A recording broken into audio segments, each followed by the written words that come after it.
Hi friends, welcome back to my YouTube channel. ಎಲ್ಲರೂ ಹೇಗಿದ್ದೀರಾ? ಚೆನ್ನಾಗಿದ್ದೀರಾ ಅಂತ ಅಂದ್ಕೊತೀನಿ. ನಾನು ಕೂಡ ತುಂಬಾ ಚೆನ್ನಾಗಿದ್ದೀನಿ. ಒಂದು ಹೊಸ ವ್ಲಾಗ್ನ ನಿಮ್ಮ ಜೊತೆ ಶೇರ್ ಮಾಡ್ತಾ ಇದ್ದೀನಿ.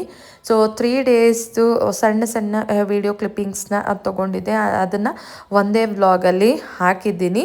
ಸೊ ಲಾಸ್ಟ್ ವೆಡ್ನೆಸ್ಡೇ ಬಂದು ಚಂಪಾ ಷಷ್ಠಿ ಇತ್ತು, ಅಂದರೆ ಸುಬ್ರಹ್ಮಣ್ಯ ಷಷ್ಠಿ. ನಮ್ಮ ಅತ್ತೆ ಮನೆ ಕಡೆ ಈ ಹಬ್ಬನೇನು ಆಚರಿಸಲ್ಲ.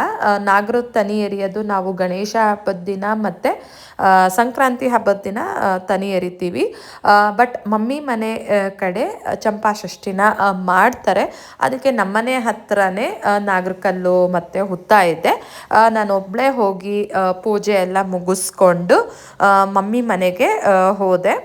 ನಾನೇನು ತನಿ ಏನು ಎರ್ದಿಲ್ಲ, ಹೋಗಿ ಹೂವು ಎಲ್ಲ ಇಟ್ಟು ಪೂಜೆ ಮಾಡಿಕೊಂಡು ಬಂದೆ. ಬಟ್ ಮಮ್ಮಿ ಮನೆಯಲ್ಲಿ ಬೆಳ್ಳಿ ನಾಗಪ್ಪನ ಇಟ್ಟು ಅದಕ್ಕೆ ತನಿನ ಎರಿತಾರೆ ಮನೆಯಲ್ಲೇ. ಅದಕ್ಕೆ ಅಲ್ಲೇ ಹೋಗಿ ತನಿನ ಎರೆದೆ. ನನ್ನ ಹಸ್ಬೆಂಡು ಇದ್ದಿಲ್ಲ, ಅವ್ರು ಆಫೀಸ್ಗೆ ಹೋಗಿದ್ರು, ಮಕ್ಕಳು ಸ್ಕೂಲ್ ಇತ್ತು. ಸೊ ಈ ಹಬ್ಬಕ್ಕೇನು ರಜಾ ಕೊಡೋದಿಲ್ಲ. ಅದಕ್ಕೆ ನಾನೇ ಹೋಗಿ ಪೂಜೆ ಎಲ್ಲ ಮಾಡಿ ಮತ್ತು ಅಮ್ಮ ಅಡುಗೆನೂ ಸತ ಮಾಡಿದರು. ಈ ಚಂಪಾ ಷಷ್ಠಿಯಲ್ಲಿ ಏನು ವಿಶೇಷತೆ ಅಂದರೆ, ಹಾಸನ ಕಡೆ ಈ ಹಬ್ಬನ ತುಂಬಾ ಆಚರಿಸ್ತಾರೆ ಎಲ್ಲರೂ.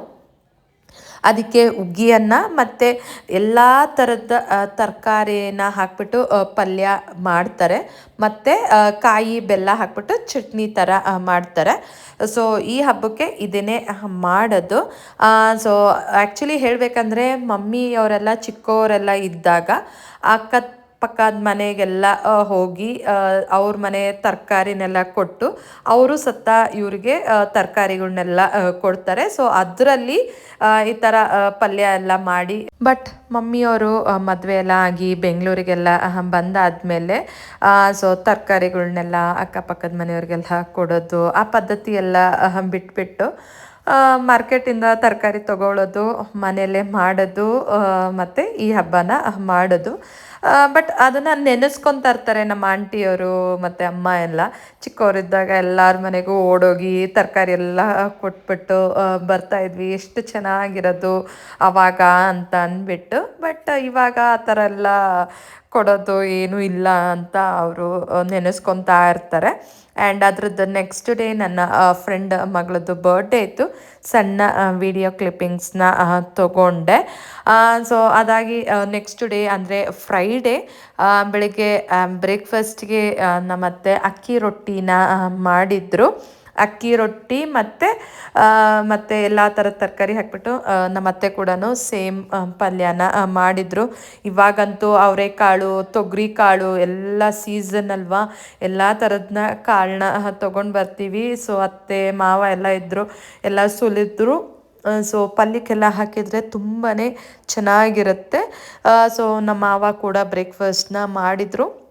ಅದಾದಮೇಲೆ ಹಸ್ಬೆಂಡು ಅವ್ರದ್ದೆಲ್ಲ ಆದಮೇಲೆ ನಾನು ತಿಂತಾ ಕೂತಿದ್ದೆ.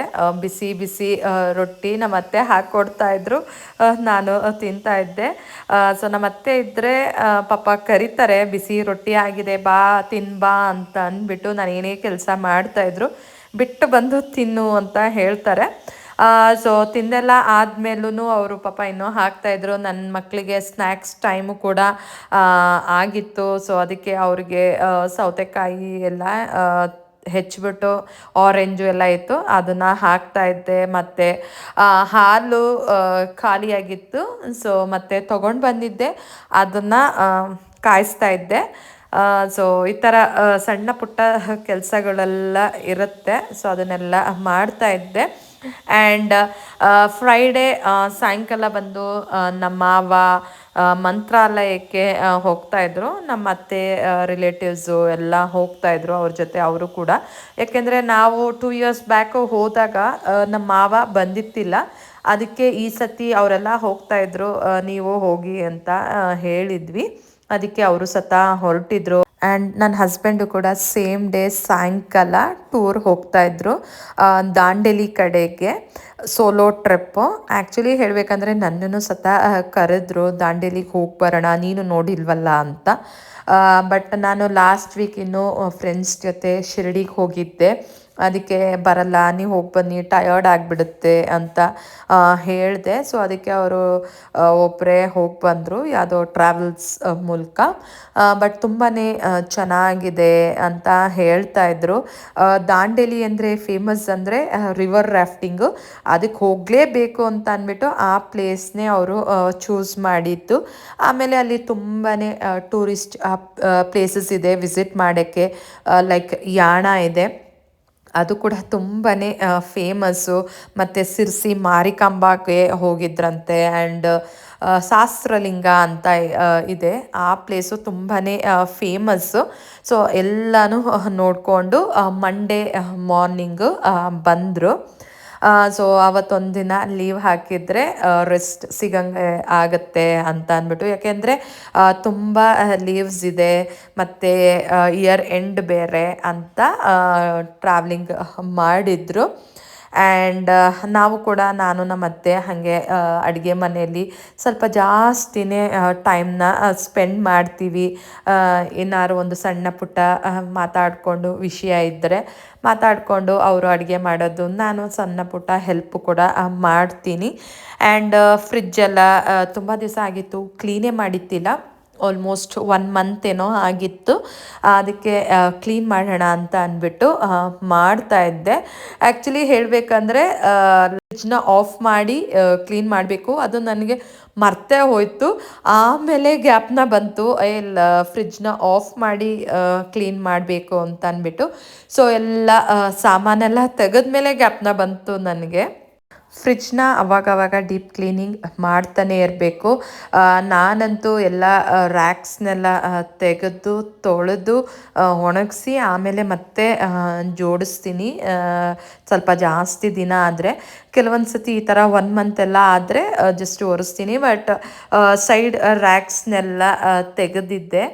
ಯಾಕೆಂದರೆ ಈ ಮಕ್ಕಳು ತೆಗಿಯೋದು ಹಾಕೋದು ಎಲ್ಲ ಮಾಡ್ತಾರೆ. ಮತ್ತು ಕೆಚಪ್ಪು ಜಾಮಿಂದು ಸರಿಯಾಗಿ ಮುಚ್ಚೋದೇ ಇಲ್ಲ. ಕೆಲವೊಂದು ಸತಿ ಎಲ್ಲ ಬಾಟ್ಲ್ ಮೇಲೆಲ್ಲ ಹಾಗೆ ಬಿದ್ದಿರುತ್ತೆ, ಅದೆಲ್ಲ ಫ್ರಿಜ್ಜಿಗೆ ಹೋಗಿ ಅಂಟ್ಕೊಂಬಿಟ್ಟಿರುತ್ತೆ.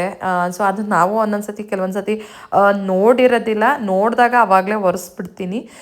ಸೊ ಆ ಥರ ಸಣ್ಣ ಪುಟ್ಟ ಗಲೀಜೆಲ್ಲ ಆಗಿರುತ್ತೆ. ಸೊ ಅದನ್ನೆಲ್ಲ ಕ್ಲೀನ್ ಮಾಡಬೇಕು ಅಂತ ಒಂದೇ ಸತಿ ರ್ಯಾಕ್ಸ್ನೆಲ್ಲ ಸೈಡಿಂದೆಲ್ಲ ತೊಳೆದು ವಾಶ್ ಮಾಡಿಬಿಡ್ತೀನಿ.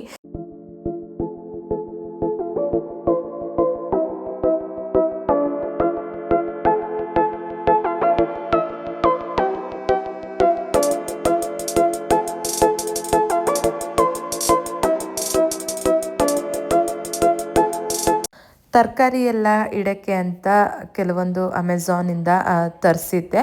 ಅದು ಕೂಡ ಎಲ್ಲ ಗಲೀಜಾಗಿತ್ತು. ಸೊ ಅದನ್ನು ಎಲ್ಲನೂ ವಾಶ್ ಮಾಡಿದೆ.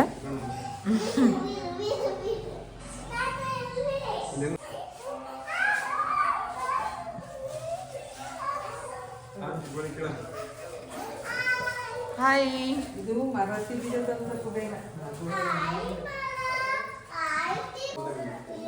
ಇಲ್ಲ, ಅದೇನು ಸೋರಲ್ಲ ಬಿಡಿ. ಬಾಟ್ಲ್ ಇಟ್ಕೊಂಡ್ರಾ?